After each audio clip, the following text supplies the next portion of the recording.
Hi everybody, MP Will Greaves coming to you with the weekly wrap.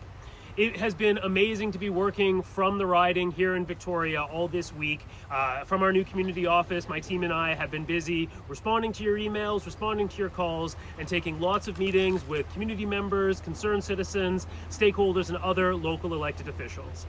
This past week was also really full with events to commemorate Truth and Reconciliation and Orange Shirt Day, and I was so pleased to have the chance to join thousands of our community members at the South Island Powwow that took place earlier this week.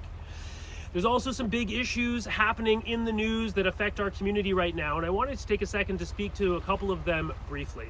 The first comes out of some discussions that happened last week during the Union of BC Municipalities conference that took place in downtown Victoria, when the topic of South Island transportation came up.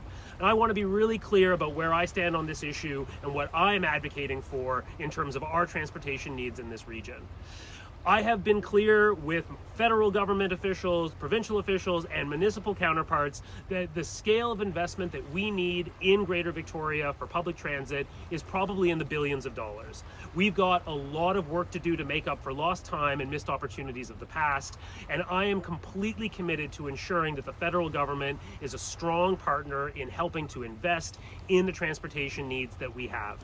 So my team and I and my colleagues are going to continue to work to ensure that the federal government, the province, local governments, and other stakeholders and partners are all at the table working together towards improving and growing the public transportation system that we need in Greater Victoria to address our affordability, economic, and environmental challenges.